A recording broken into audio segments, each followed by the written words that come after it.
오늘 우리가 함께 나누실 하나님의 말씀은 사사기 8장 22절부터 28절까지의 말씀입니다.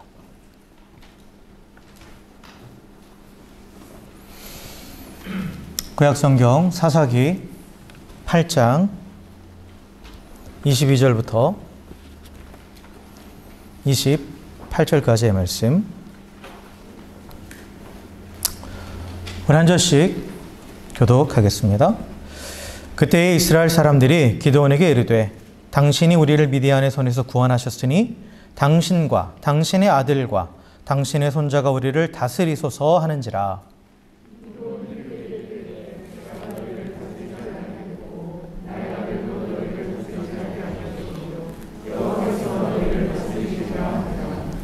기드온이 또 그들에게 이르되 내가 너희에게 요청할 일이 있으니 너희는 각기 탈취한 귀고리를 내게 줄지니라 하였으니 이는 그들이 이스마엘 사람들이므로 금 귀고리가 있었음이라.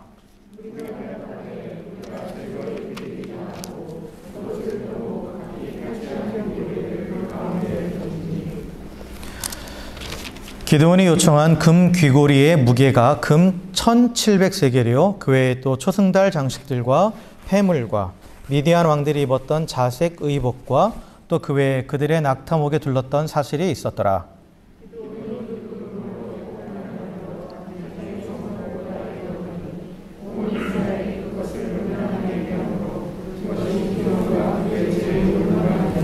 함께 읽습니다.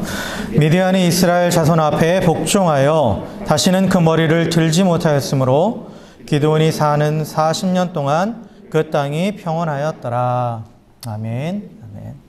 할렐루야. 네. 우리 옆에 계신 분하고 이렇게 인사했으면 좋겠습니다. 당신의 얼굴을 보니 내 마음이 참 포근해집니다. 이렇게 인사하겠습니다. 네. 네. 지난 금요일부터 어제 오늘 날씨가 되게 따뜻하고 되게 좋죠. 또 내일부터 살짝 추워지는데 어쨌든 뭐 이래저래 겨울은 다 간 것 같고 이제 여기저기 꽃이 피고 지금 꽃 피는 봄이 왔어요. 네, 꽃 피는 봄이 왔습니다. 이렇게 일상들이 이렇게 쭉 지나가는데 어쨌든 시간은 지나가요. 그죠? 우리가 물론 겪어보지 못했던 시간들을 지금 계속 보내고는 있는데 그래도 결국은 시간은 계속 지나갑니다. 근데 이 흘러가는 시간 속에서 사실 우리가 또 하나님의 사람으로서 또 이 시대를 또 계속 분별하기 원하고 또 하나님께서 우리에게 주시는 또 각자에게 주시는 또 음성들이 있을 거예요. 그냥 흘려보내는 것이 아니라 정말 우리의 삶의 자리 가운데서 매 순간 하나님께서 우리 가운데 주시는 그 음성을 들으면서 또 우리가 보내는 이 모든 시간들이 정말 의미 없는 시간이 아닌 또 하나님이 주시는 그 의미 있는 시간들로 이렇게 지나갔으면 좋겠습니다. 그러기 위해서 우리가 더욱더 하나님 말씀 안에 거하기 원하고 특별히 마지막 때에 정말 어수선하잖아요.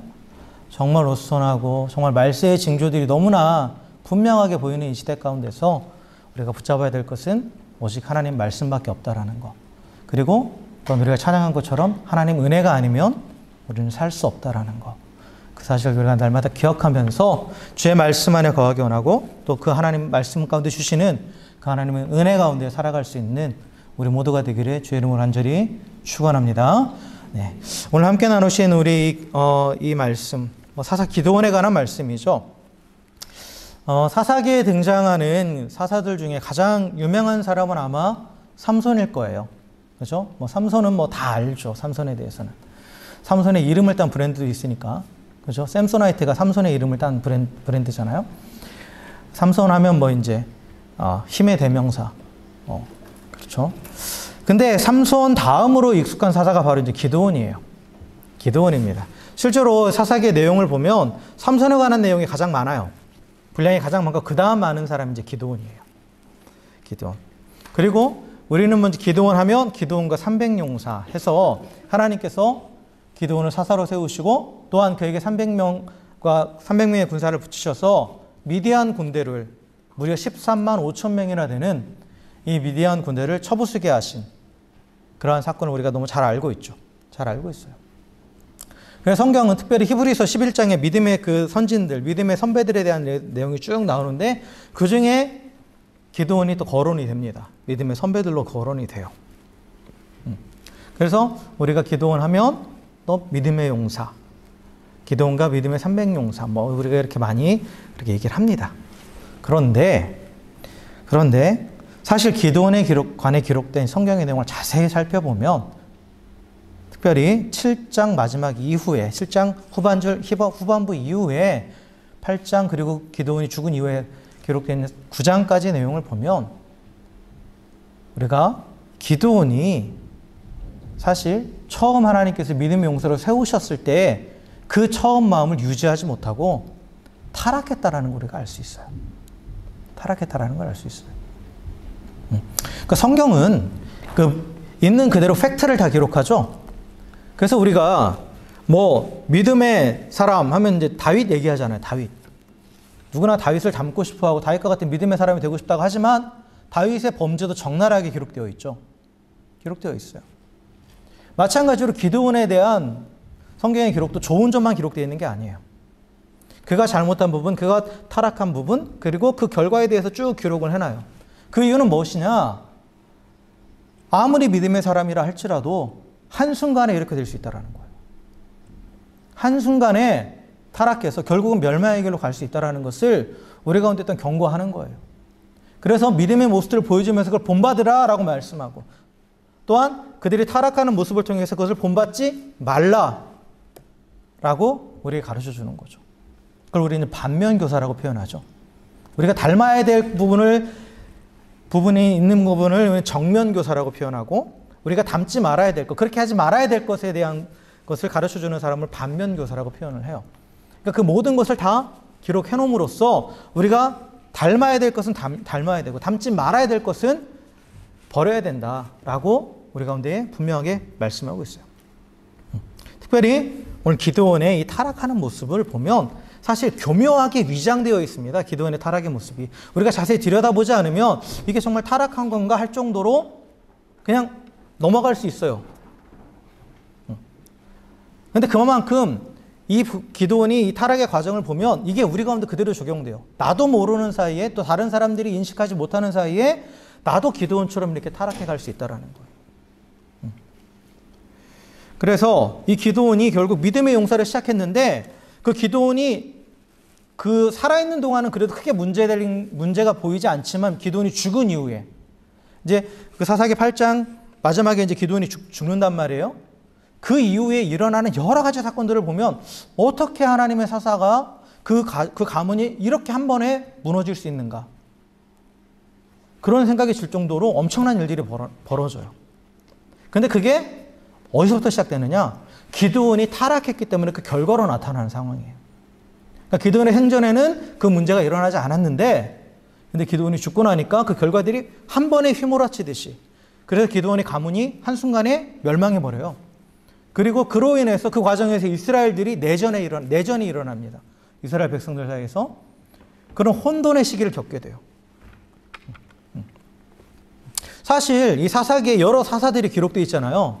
그런데 그 사사들이 죽은 후에 그 가문이 한순간에 이렇게 멸망하고, 그리고 그로 인해서 내전이 일어나는 경우가 기록된 건 기드온밖에 없어요.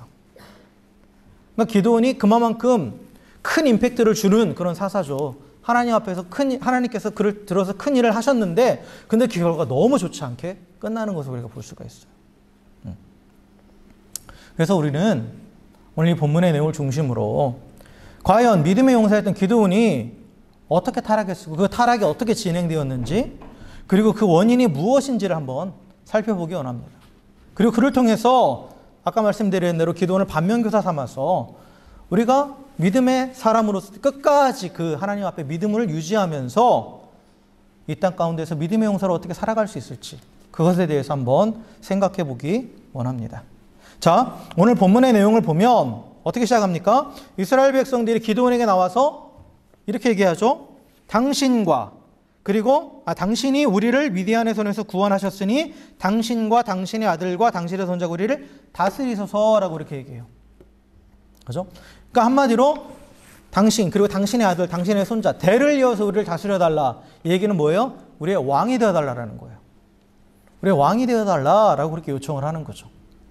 그죠? 그 이유는 뭐예요? 당신이 우리를 구원했기 때문에. 근데 이거 나중에 얘기하겠지만 사실 이스라엘을 구원한 건 기드온이 아니죠. 기드온이 아닙니다. 하나님이 구원하셨어요. 그 가운데 기드온은 그 하나님의 도구로 쓰임받았을 뿐이지 기드온이 구원한 게 아니에요. 그리고 실제적으로 하나님 미디안과 그 미디안에서 이스라엘 구원하실 때 엄밀히 따지면 기드온이 한 건 없거든요. 그럼에도 불구하고 이스라엘 백성들은 자신들을 구원한 그 공을 기드온에게 돌리고 있는 거예요. 기드온에게 돌리고 있는 거죠. 하나님이 아닌 기드온에게 그 공로를 돌리고 기드온에게 영광을 돌리고 있어요. 그러니까 그들이 영적으로 무지하다라는 걸 보여주는 거죠. 이스라엘 백성들이 영적으로 눈이 어두워져 있는 상태예요. 그런데 이스라엘 백성이 이 영적으로 눈이 어두워서 기드온에게 왕이 되어달라고 요청을 하지만 그러나 또한 그런 원인을 누가 제공했느냐? 기드온이 제공했어요. 기드온이 제공했다라는 거예요. 그러니까 이스라엘 백성이 기드온에게 우리에게 왕이 되어달라고 한 이유는 그들의 영적인 눈이 어두운 것도 있지만 실제로 그들의 눈에는 기드온이 왕으로 비춰졌다라는 거예요. 기드온을 통해서 하나님을 발견할 수가 없고 오직 권력에 심취한 한 사람을 발견한 거예요. 그래서 기드온에게 우리의 왕이 되어달라고 지금 그렇게 요청하는 겁니다. 기드온이 그렇게 보였다라는 거예요. 진정한 이스라엘의 진정한 왕이신 하나님은 발견할 수 없었어요. 기드온에게서. 그렇기 때문에 눈에 보이는 기드온 그리고 정말 왕처럼 행동하고 있는 그 기드온을 보면서 우리의 왕이 되라. 지금 너 이미 왕처럼 우리 가운데 왕처럼 행하고 있지 않느냐. 그러니까 정식으로 왕에 올라라 라고 그렇게 얘기하고 있는 거예요. 자, 그렇다면 기드온이 왜 사람들의 눈에 이렇게 보였을까요? 왜? 기드온은 처음에 이런 사람이 아니었죠. 하나님이 기드온에게 처음 나타났을 때 기드온은 자신의 타작한 것을 빼앗길까 봐 포도즙 짜는 그 틀 안에서 숨어가지고 곡식을 타작하던 사람이에요. 그렇죠? 왕의 위엄이라고는 찾아볼 수 없는 사람이었죠. 그리고 하나님께서 그를 큰 용사여라고 부르셨을 때 나 같은 사람이 어떻게 큰 용사입니까? 라고 하면서 절대로 자신은 그런 하나님의 일을 할 사람도 아니고 큰 용사도 아니다라고 그랬던 사람이에요. 근데 지금 사람들 눈앞에는 그가 왕 노릇하는 사람이 되어버린 거예요. 어떻게 이렇게 변하게 되었을까? 어디서부터 이렇게 시작됐을까? 그리고 그 원인이 무엇일까를 살펴보면 이 기드온의 변화, 이 변질, 쉽게 말해서 기드온의 타락은 언제부터 시작된 거냐면 미디안과의 전쟁에서 승리한 직후에 시작됐어요. 하나님께서 기드온을 세우시고 그리고 기드온을 통해서 군사를 모집하잖아요. 군사를 모집하셨어요. 그리고 나서 그때 한 32,000명이 모였단 말이에요. 32,000명이 모였어요. 근데 하나님께서 기드온에게 뭐라고 말씀하시면 너무 많다.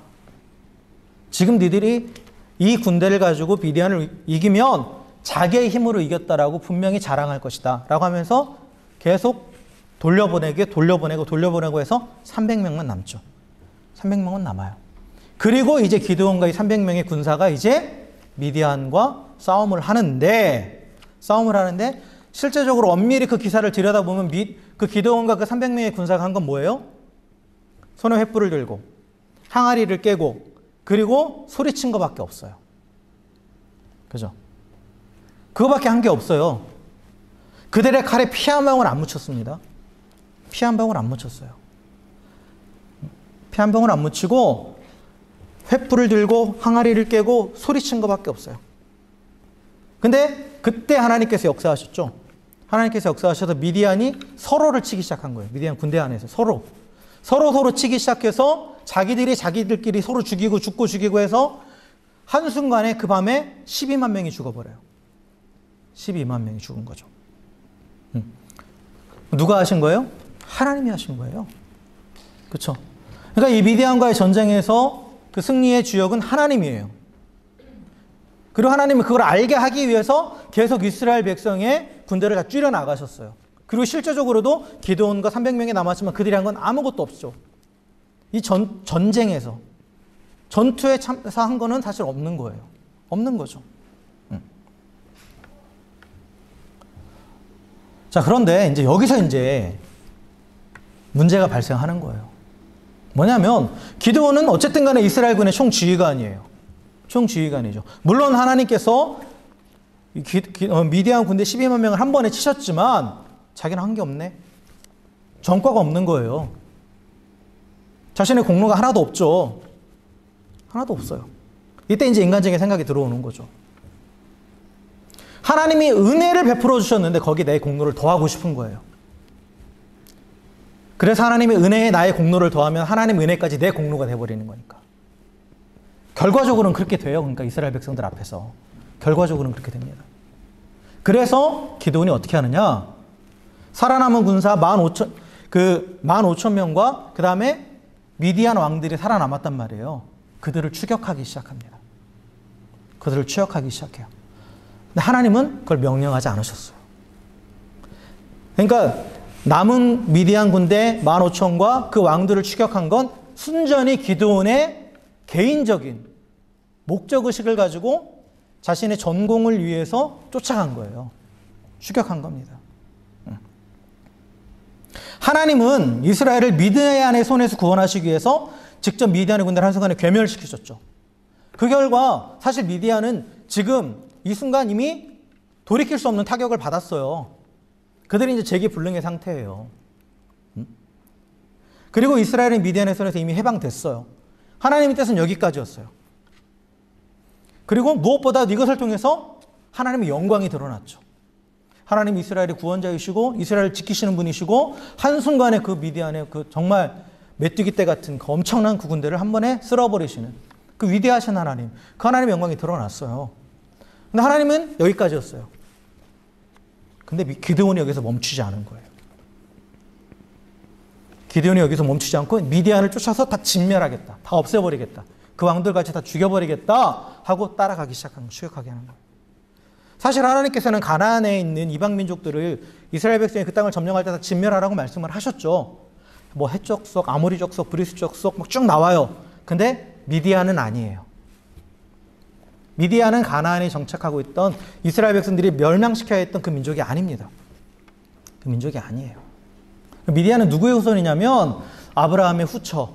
아브라함이 사라가 죽은 후에 후처 그두라를 얻었거든요. 그 그두라의 아들로부터 나온 후손이에요.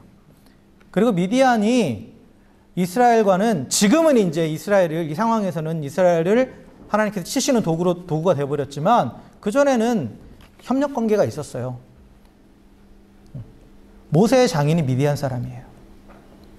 모세의 장인. 어쨌든 간에 하나님께서 원하시지 않았어요. 미디안을 진멸하는 건. 근데 기드온은 자기의 목적을 위해서, 자기 개인의 야망을 위해서 그들을 추격한 거예요. 그들을 추격한 겁니다. 그래서 사실 전쟁에서 가장 큰 공을 세운 사람은 누굽니까? 적의 대장을 죽인 사람이에요.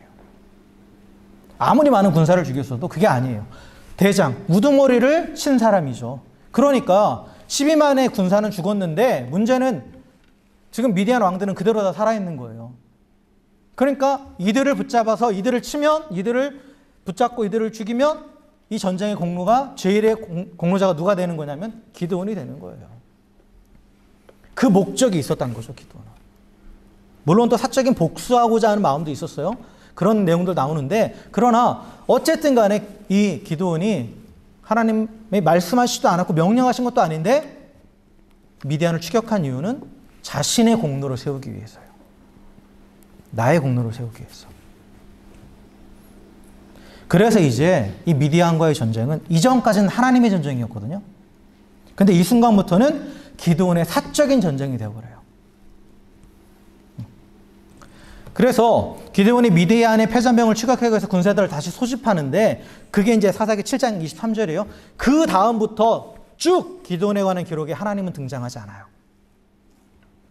하나님은 등장하지 않습니다. 그리고 그 전까지의 내용과 그 이후의 그 내용의 그 분위기를 보면 그 전까지는 뭔가 쭉 계획에 따라서 뭔가 무르르듯 흘러가고 정돈된 느낌인데 이 다음부터는 되게 어수선하고 기드온이 막 천방지축 이리 부딪히고 저리 부딪히고 하는 그런 장면들로 이야기가 기록되어 가요. 기드온이 어디서부터 잘못된 거냐? 지금 이 내 공로를 세우고자 하는 이 욕심에서부터 지금 타락하기 시작하는 거예요. 그래서 기드온이 가장 먼저 한 건 뭐냐면 미디안 족속을 쫓아가기 위해서 군사를 다시 소집해요. 그래서 사사기 7장 23절에 보면 이스라엘 사람들은 납달리와 아셀과 온 므낫세에서부터 부름받고 미디안을 추격하러 지금 모였다라고 되어 있죠. 그렇죠? 그런데 이들이 어떤 사람들이냐면 원래 처음 기드온이 군대를 모집했을 때, 하나님의 명령에서 군대를 모집했을 때 왔던 사람들이에요.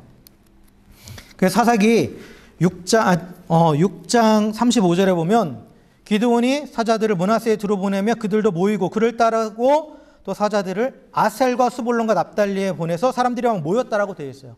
그러니까 똑같은 지역에 있던 사람들이야. 이게 무슨 얘기냐? 처음 모였던 사람들 하나님이 돌려보내셨죠. 그들을 다시 부른 거예요. 그들을 다시 부른 거예요. 그러니까 하나님께서는 하나님의 전쟁을 수행하기 위해서 사람의 힘이 필요 없다. 하나님이 하신다라는 걸 보여주기 위해서 다 돌려보냈잖아요. 그렇잖아요? 근데 기드온은 자신의 전쟁을 수행하기 위해서 그들을 다시 모은 거예요. 자신의 공로를 위해서. 그런데 이때부터 계속해서 문제들이 생겨요. 계속해서 문제들이 생깁니다. 군대를 다시 소집하고 또 에브라임까지 사람들을 보내서 사람들을 막 모으려고 하는데 그때 이제 에브라임 사람들이 와서 시비를 걸죠. 에브라임 사람들이 와서 시비를 거는 거예요. 도망쳤던 미디안의 두 왕의 목을 베어가지고 와서 이제 기드온 앞에 내놓고 왜 처음부터 우리 안 불렀어 하면서 막 시비를 거는 거예요. 시비를 걸어요. 그 여차여차해서 이렇게 이제 기드온이 막 잘 그들을 달래고 얼르고 달래서 이 문제를 해결하긴 합니다. 해결하긴 하는데 근데 계속 문제들이 발생해요. 그 뒤로도. 자, 보세요. 하나님의 전쟁을 하는 그 상황에서는 사실 그 모든 상황들이 다 어떻게 진행돼요? 물 흐르듯이 쭉 문제없이 쫙 진행이 돼요. 하나님께서 기드온이 표적을 구할 때 그대로 다 보여주시고 두려웠던 기드온을 안심시켜주시고 또 사람들을 불러 모을 때 정말 그 시간이 짧아서 그랬지 어쨌든 간에 사람들이 그 기드온의 부름에 응답해서 사람들이 나오죠. 그리고 실컷 모은 사람들 돌려보낼 때도 그거에 대해서 불평하는 사람 없었어요. 그 남은 사람들 가운데서 300명도 기드온에 대해서 불평하는 사람들 없었어요. 그게 왜요?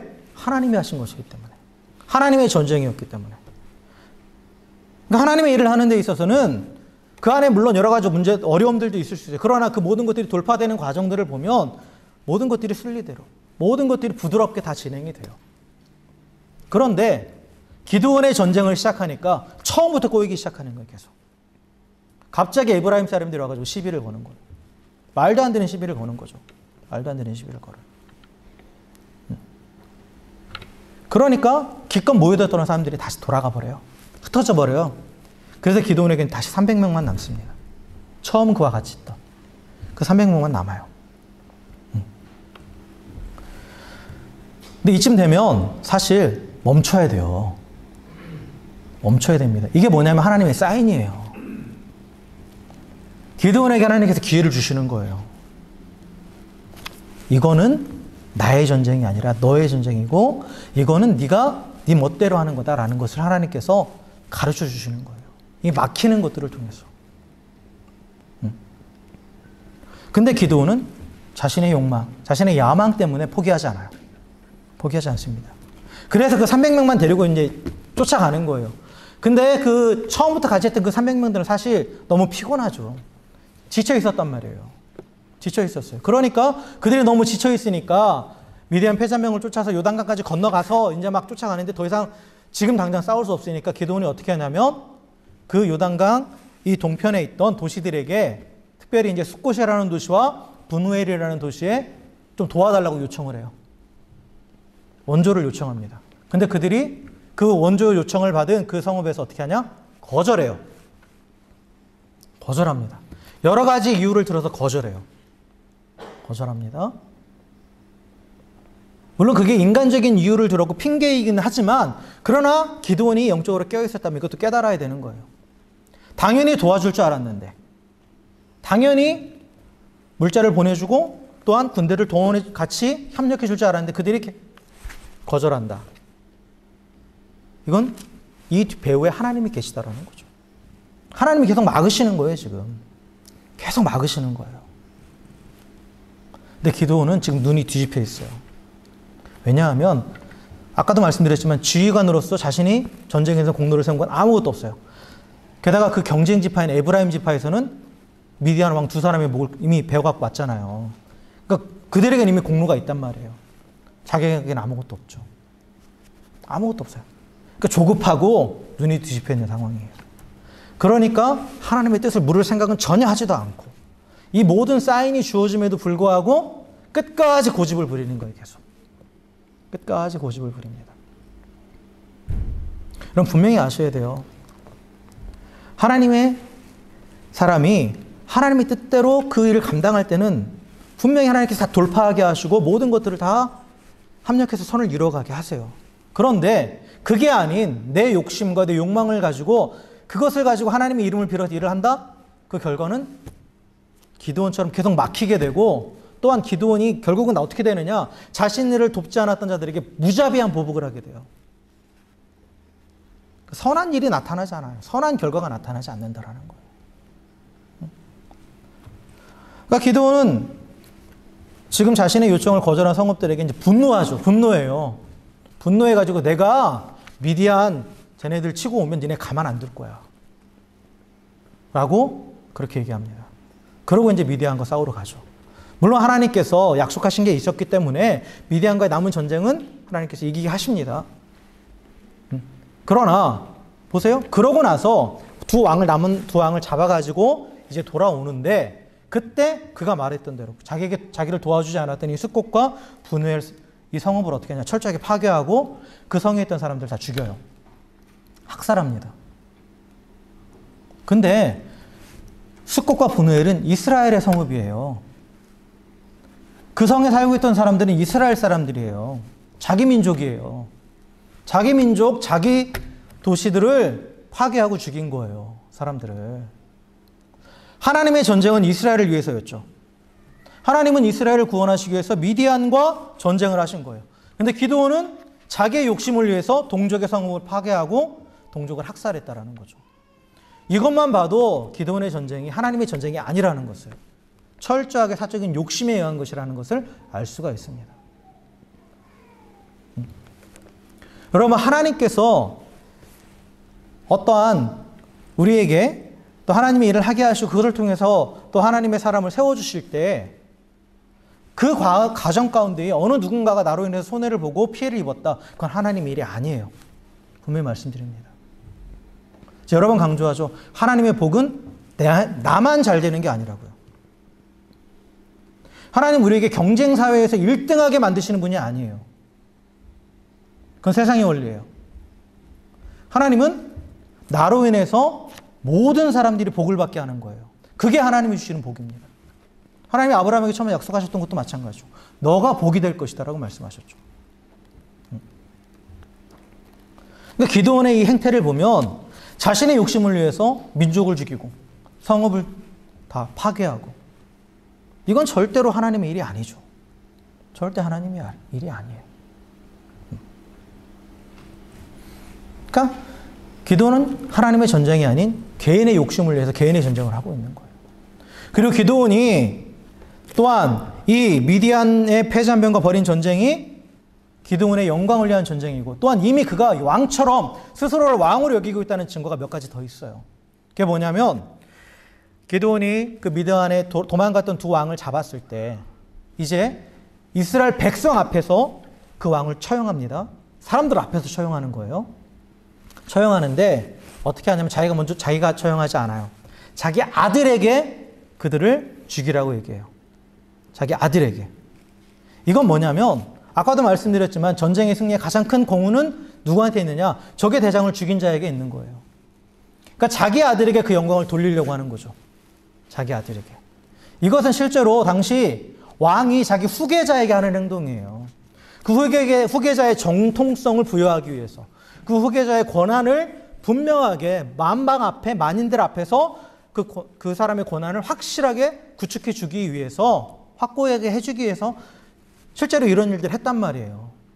전쟁에 패한 왕을 죽이는데 자기가 하는 게 아니라 자신의 후계자에게 그걸 시켰단 말이에요. 그러니까 이미 이 상황을 보았을 때 기드온은 후계자까지 생각하고 있는 거예요. 이미 스스로를 왕으로 여기고 있는 거죠. 그리고 이 미디안 왕들이 가지고 있던 여러 가지 왕의 상징물들이 있었어요. 뭐 낙타의 목에 달려있던 뭐 어떤 초생달모의 장식, 이런 것들이 당시 왕들이 왕을 표시하는 그러한 상징물들이었단 말이에요. 단순한 어떤 귀금속이 아니라. 근데 그것을 자기가 다 가져가요. 자기가 다 가져가요. 내가 마땅히 그럴 자격이 있다라는 거죠. 그러니까 이게 되게 극적인, 그러니까 여러분 그 그림을 한번 그려보세요. 백성들이 있어요. 그리고 여기 기드온이 있고, 결국은 기드온이 그 미디안 왕들을 죽이거든요. 그 왕들을 죽이고 그들이 가지고 있던 왕의 상징물을 백성들 앞에서 들어 올렸어요. 그럼 백성들이 뭐라고 하겠어요? 기드온이 우리의 왕이다. 그렇게 외쳤겠죠. 그러니까 백성들이 기드온한테 왕이 되달라고 한 건 기드온이 왕처럼 행동했기 때문인 거예요. 이미 스스로를 왕으로 생각하고 있었다는 거죠. 스스로를. 그러니까 기드온에겐 더 이상 하나님이 보이지 않는 거예요. 하나님이 보이지 않아요. 하나도 보이지 않고 권력에 맞들인 그 왕이 되고자 하는 그 한 사람이 보였다라는 거죠. 그러니까 이스라엘 사람들이 그에게 왕이 되달라고. 게다가 또 뭘 봤어요? 자신에게 협조하지 않는 그 도시들 잔인하게 몰살시키는 장면을 봤잖아요. 이스라엘 백성들이 그걸 알았잖아요. 두려웠겠죠. 그렇기 때문에 이스라엘 백성이 먼저 이제 기드온에게 복종을 맹세하는 거예요. 그리고 우리의 왕이 되달라고. 그렇게 요청하는 겁니다. 그래서 이렇게 요청하죠. 22절에 기드온에게 이르되 당신이 우리를 미디안의 손에서 구원하셨으니 당신과 당신의 아들과 당신의 손자가 우리를 다스리소서. 이렇게 얘기해요. 자, 두 가지를 얘기합니다. 당신이 우리의 구원자입니다. 그죠? 두 번째, 우리의 왕이 되십시오. 이 두 가지를 얘기해요. 근데 그에 대한 기드온의 대답을 보세요. 23절에 내가 너희를 다스리지도 아니하겠고 나의 아들도 너희를 다스리지 아니할 것이요 여호와께서 너희를 다스리시리라 라고 이렇게 얘기하죠. 나는 너희의 왕이 되지 않겠다. 여호와께서 너희를 다스리실 것이다 라고 얘기해요. 그렇죠? 이것만 보면 기드온이 겸손하게 하나님께 영광을 돌리는 것처럼 보이는데 뭐가 빠졌어요? 나는 너희의 구원자가 아니다. 이 말이 빠졌죠. 그죠?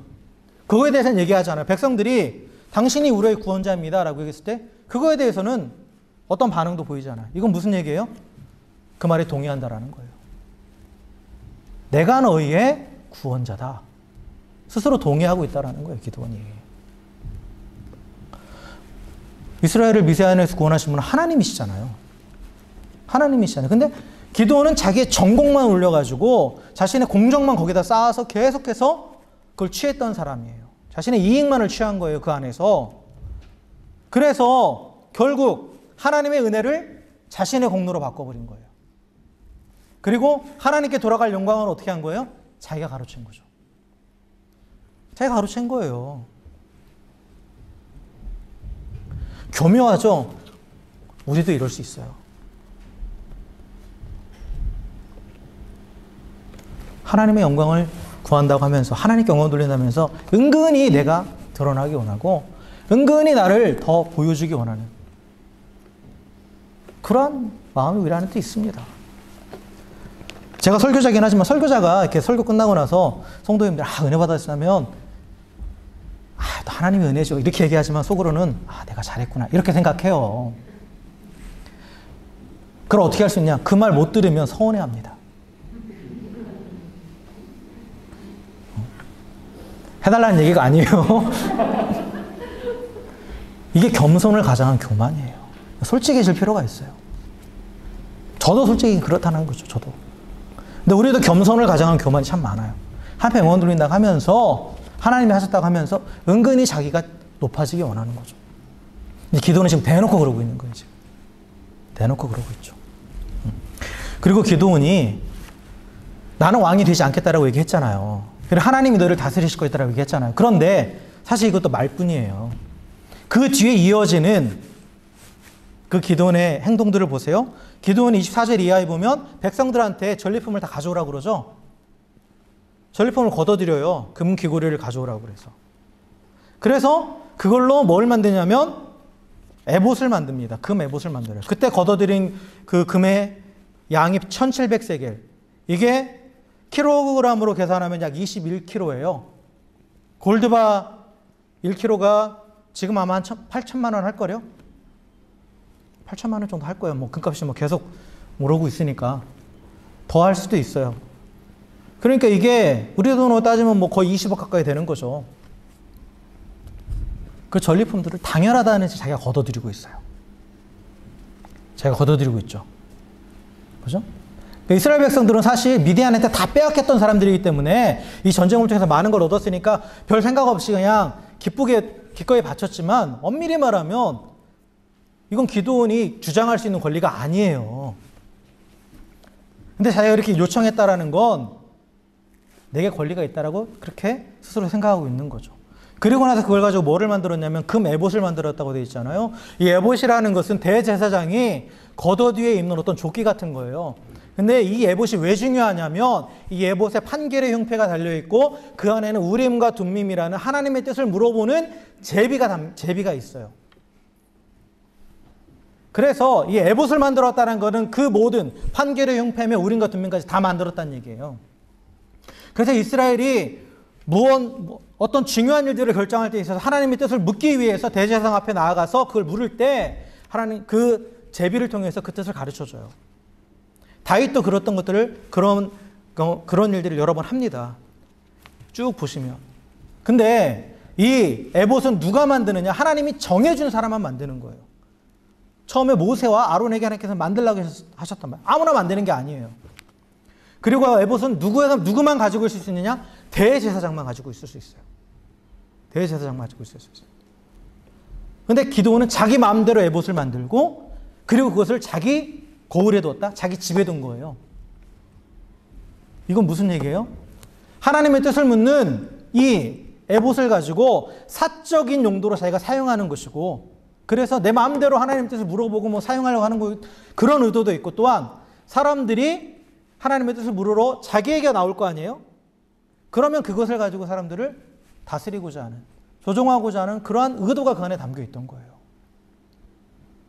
그래서 뒤에 보면 실제로 이제 이스라엘 백성들이 하나님 뜻을 묻기 위해서 어디로 가느냐?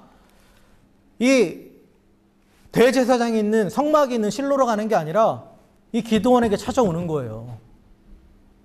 기드온에게 찾아오는 거예요. 그리고 나중에는 이 에봇을 우상처럼 섬겨버리게 되는 거죠. 우상처럼. 만약에 이게 이 금 에봇을 만약에 기드온이 승리를 상징하기, 이 전쟁의 승리를 기념하기 위해서 만든 거라면 그러한 의도만 가지고 있었다면 이건 어디로 가야 돼요? 만들었으면 성막으로 가야죠. 성막에 봉헌을 해야 되는 거예요. 근데 그걸 자기가 가졌다라는 건 뭐예요? 이 승리는 누가 한 거다? 내가 한 거다. 그리고 그 안에 있는 여러 가지 그 판결의 그 도구들을 가지고 내가 너를 다스리겠다. 그 의미가 그 안에 담겨 있는 거죠. 그래서 실제로 이스라엘 백성들이 그래서 기드온의 의도대로 그렇게 되는 거예요. 그러니까 기드온이 자기 마음대로 이제 이스라엘을 다스리게 되는 거죠. 또한 기드온은 수많은 아내들을 얻고 수많은 첩을 얻고 수많은 아들들을 얻었다고 되어 있어요. 보면 이건 당시 왕들이 하는 행동이에요. 왕권의 상징, 왕권의 강화를 위해서 가장 중요한 건 뭐냐? 자신의 후계자들이거든요. 그래서 왕들은 뭐 우리나라도 보면 조선시대에 보면 세자가 되고 하면 그때부터 바로 막 계속해서 자녀를 낳게 만들잖아요. 그게 확고한 왕권을 상징하는 거기 때문에. 그러니까 기드온은 왕처럼 지금 행동하고 있는 거예요. 그리고 가장 결정적인 거 하나 뭐냐? 기드온의 첩이 낳은 아들의 이름을 뭐라고 지어줍니까? 아비멜렉이라고 지어주잖아요. 뒤에 보면 아비멜렉의 뜻이 뭐냐면 나의 아버지는 왕이다예요. 나의 아버지는 왕이다. 그리고 실제로 이 아비멜렉이 하나님이 세우신 왕은 아닌데 실제로 이스라엘의 왕으로 자기가 처음 왕으로 주장을 합니다. 주장을 해요. 그러니까 이미 기드온의 마음 안에 스스로가 왕이 되고자 하는, 그리고 스스로를 왕으로 여겼다라는 거죠. 왕으로 여겼다라는 거. 그래서 우리는 기드온이 타락했다라고 얘기하는 거예요. 근데 이 타락의 과정을 보면 정말 교묘하잖아요. 교묘하게. 겸손을 가장해서. 아닌 것처럼 하면서 결국은 자기가 하나님의 영광을 다 가로채고 그리고 또한 스스로를 하나님의 자리에 올려놔 버린 거예요. 이스라엘을 다스리시는 왕이 하나님이신데 그 자리에 자기가 올라가 버린 거죠. 올라가 버린 거예요. 그 결과는 어떻게 됩니까? 이스라엘은 이 기드온의 왕 노릇하면서 물론 잠깐의 평화는 있어요. 미디안은 뭐 재기불능의 상태가 되어버렸기 때문에. 그러나 영적인 질서가 완전히 무너져 버렸고 에봇을 우상으로 섬기고 또 기드온이 죽자마자 바로 바알에게로 돌아가요. 기드온이 살았을 때는 어떻게 형식적으로나마 여호와 신앙이 남아 있었는데 그가 죽자마자 바로 그 바알에게로 돌아가죠. 다시 우상 숭배의 길을 빠지게 돼요. 그리고 기드온이 죽자마자 이스라엘은 혼돈에 빠지게 되죠. 그 아들 아비멜렉, 내 아버지는 왕이다 했던 아비멜렉이 자신의 이복 형제들을 다 죽여버리죠. 다 죽여요. 사사기 8장 마지막에 보면 아들이 무려 70명이 있었대요. 다 죽여요. 한 명 빼고 한 명만 도망치죠. 다 죽여요. 이건 뭐예요? 이제 기드온이 지금 망한 거예요. 그러니까 한순간에 멸망해 버린 거예요. 기드온의 집안이. 그리고 아비멜렉도 결국은 이스라엘 그 동족끼리 서로 싸우는 가운데 아비멜렉도 결국은 죽죠. 그러니까 기드온의 후손이 없어요. 나오지 않아요.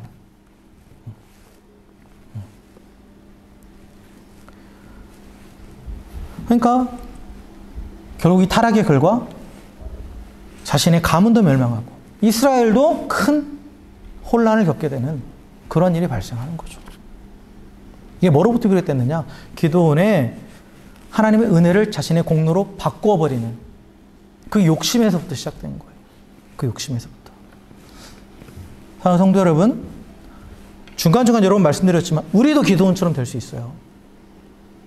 성경이 기드온에 대해서 이렇게 자세하게 기록해 놓은 건 우리도 그럴 수 있기 때문이에요. 이 여러 단계, 이 과정들 안에 내가 어디 과정에 있는지 여러분 스스로가 한번 체크해 보세요. 하나님이 일을 한다고 하면서 하나님의 일꾼으로 시작했다가 스스로 하나님이 되어버리는 그런 타락으로 끝날 수 있다는 거예요. 이건 누구나 그럴 수 있다는 거예요. 겉으로는 하나님의 영광을 위한다고 하면서 뒤에서는 하나님의 영광을 가르치고 스스로 하나님이 되어버릴 수도 있어요. 하나님이 나의 주님이시라고 하면서 나의 왕이시라고 하면서 실제로는 내가 왕이 되어 있고 내가 주인이 되어 있고 하나님을 종으로 부리는 사람들도 있어요. 겸손을 가정한 교만으로 그렇게 스스로가 하나님을 섬긴다고 착각하며 살아가는 사람들이 있을 수 있다는 거죠. 우리도 그럴 수 있다는 거예요. 기드온이 타락한 근본 원인은 바로 하나님의 은혜를 잊어버렸기 때문이에요. 보잘것없던 그를 큰 용사로 부르시고 그를 통해 이스라엘을 구원하신 그 하나님의 은혜를 잊어버리고 그 하나님의 은혜를 오히려 내 공로로 바꿔버리려고 했기 때문에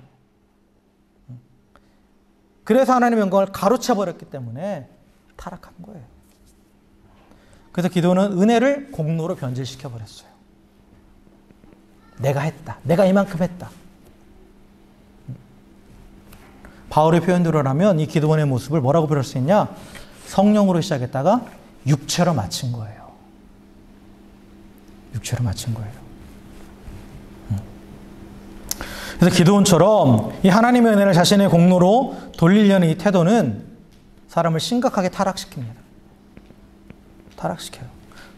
그래서 하나님의 은혜를 잊으면 타락하게 되는 거고 타락의 끝은 멸망입니다. 그래서 나뿐만 아니라 내 주변 사람들까지 괴로움을 당하게 되는 거예요. 여러분, 우리에게 있는 모든 것이 하나님의 은혜임을 절대 잊지 말아야 됩니다. 거기에 나의 공로를 끼얹으려고 하지 마세요. 숟가락 얹는다는 표현을 쓰잖아요. 내 공로 한 스푼을 거기다 얹어놓고 그 모든 것을 내 공로처럼 가로채려고 하지 말라라는 거예요. 내가 하는 모든 일, 나를 통해서 이루어진 모든 일 중에 사실 나의 힘으로 된 건 아무것도 없습니다. 내게 있는 모든 것들 다 하나님으로부터 온 거예요. 나의 나 된 것도 다 하나님의 은혜입니다. 은혜예요. 성도는 어떤 사람입니까? 하나님의 은혜로 구원받은 자예요. 그리고 그 은혜로 지금을 살아가는 자예요. 그리고 장차 그 은혜로 영원한 하나님의 나라에 들어가는 자가 성도입니다. 그러니까 은혜 아니면 살 수 없는 거예요. 살아온 모든 날과 지금 이 순간 그리고 앞으로 살아갈 모든 날을 통틀어서 내세울 수 있는 나의 공로는 아무것도 없어요. 오직 하나님의 은혜로만 살아가는 거예요. 그걸 잊어버리고 그걸 나의 공로로 삼으니까 타락하는 겁니다.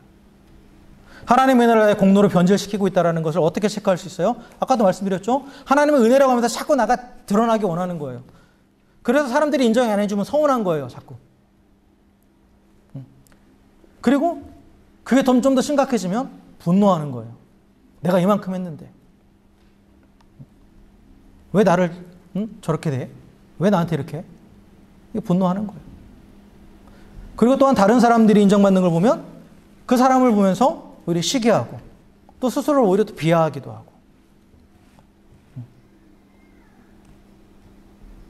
이게 하나님의 은혜가 아니라 공로로 살아가고 있다는 증거예요. 나의 공로로 살아가고 있다는. 믿음으로 살아가는 게 아니에요. 나의 행위로 살아가는 거죠. 그리고 더 달라고 계속해서 더. 그리고 하나님의 주신 은혜에 만족하지 못하고 내가 뭔가를 계속 더 하려고 그러고 더 얹으려고 그러고. 여러분, 하나님 우리에게 주시는 은혜는 항상 충분한 줄 믿으시길 주의 이름으로 축원합니다. 하나님 우리에게 항상 충만하게 주시는 분이에요. 그러니까 이미 다 충만하게 부어주셨어요. 그래서 우리에게 있는 모든 것들 가지고 하나님의 은혜이기 때문에 내가 자랑할 것도 없고 그리고 다른 사람과 비교해서 비하할 것도 없어요. 내게 족한 거예요. 하나님께서 바울에게 말씀하셨죠. 바울이 자신의 건강을 위해서 그렇게 하나님 앞에 간절히 기도했지만 하나님께서 뭐라고 말씀하세요? 내 은혜가 내게 족하다. 내가 생각하는 부족함 하나님이 보시기엔 아니다예요. 하나님이 이미 족하게 주셨다라는 거죠. 근데 우리는 내가 보기에 부족하니까 더 달라고 막 요구하잖아요. 그게 안 되니까 막 내가 뭔가를 더 하려고 그러고. 그러다가 하나님 은혜까지 다 변질시켜 버리는 거예요. 내게 주신 은혜가 족한 것을 알고 그것에 감사해야 되는 거죠. 나를 자랑하고 다른 사람을 시기하면서 또 스스로 비하하는 것, 그건 하나님의 은혜를 나의 공로로 변질시키는 것이고, 그리고 그것이 한마디로 뭐냐? 교만입니다.